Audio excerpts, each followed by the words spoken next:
Hi friends, welcome back to my channel Rivanshi 1818. ఇవాళైతే మనం DIY hair mask చేసుకుంటున్నాము. Natural hair లీవ్స్తో చేస్తున్నాము. లీవ్స్ తీసుకొని ఒక బీట్రూట్ తీసుకొని దానికి ఫైన్గా చాప్ చేసుకున్నాము. చాప్ చేసుకున్న బీట్రూట్ని పక్కన పెట్టేసుకొని ఇప్పుడు ఆ హెన్నా లీవ్స్ అండ్ బీట్రూట్ని కలిసి మనం గ్రైండ్ చేసుకోవాలి. ఒక మిక్సీ జార్ తీసేసుకొని జార్లో హెన్నా లీవ్స్ వేసుకున్నాము.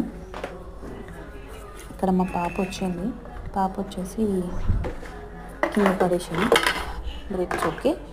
ఇప్పుడు హెన్నా లీవ్స్లో మనం బీట్రూట్ యాడ్ చేసుకుని అందులో నేనైతే 2 స్పూన్స్ ఆఫ్ మెంతిపొడి వేస్తున్నాను, ఫెనుగ్రీక్ సీడ్ పౌడర్, ఇంకా దాని తర్వాత హైబిస్కస్ ఫ్లవర్, మందారం పూలు వేసుకుంటున్నాను. ఇదంతా కలిపి ఒక ఫైన్ పేస్ట్ని అయితే మనం రెడీ చేసుకున్నాం.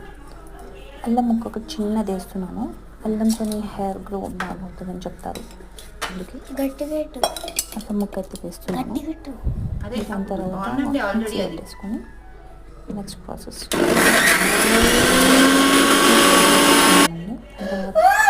సో ఇంత ఫైన్గా వేస్తాము. న్యాచురల్ హెయిర్ కలర్ అన్నీ మనం కెమికల్ హెయిర్ కలర్ వాడేది. న్యాచురల్ హెయిర్ కలర్ వేసుకుంటే మనం హెయిర్కి మంచిగా ప్రొటెక్షన్గా ఉంటుంది. మంచి healthy long and strong hair natural colour కూడా వస్తుంది. ఇప్పుడైతే చూసారు కదా, లైట్గా నాకు గ్రే హెయిర్స్ ఉన్నాయి, అయితే అవి కూడా కవర్ అయిపోతాయి. ఇప్పుడు ఎలా అయితే మాస్క్ మనం హెయిర్కి అప్లై చేసేసుకొని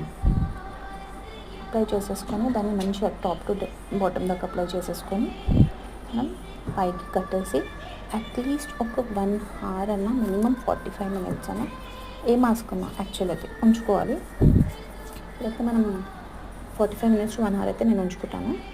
మొత్తం అప్లై చేసేసుకున్నాను. దాని తర్వాత 1 hour తర్వాత వాష్ చేసేసుకున్నాను. చూస్తారు కదా, న్యాచురల్గా ఇలా కలర్ వేసుకుంటే మనం home made colour healthy hair ఉంటుంది, లాంగ్ స్ట్రాంగ్ మంచిగా ఉంటుంది. కెమికల్ అనేది ఇలా మీరు కూడా చేసుకోండి. మీకు వీడియో కనుక నచ్చితే లైక్ అండ్ షేర్, సబ్స్క్రైబ్ చేయండి. Thank you guys, bye.